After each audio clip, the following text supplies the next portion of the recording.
We're going to see if the lock-picking lawyer breaking a lock with two wrenches really works.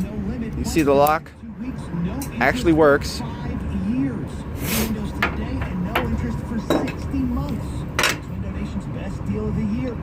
Tankaholic's going to stick two wrenches in there. Oh, hold on. This is new for me. You gotta use the big ends. I don't know if that might be too fat. You got two big wrenches. They're too fat. Might have to get some smaller wrenches.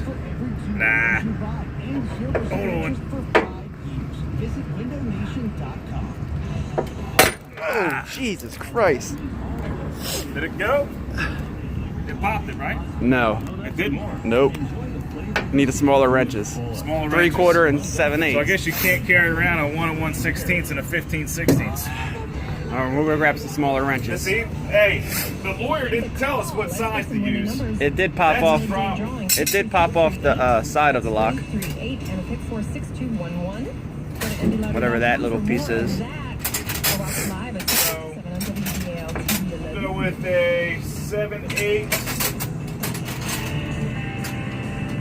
Go with a 7/8 and a 15/16. How's that? That might work.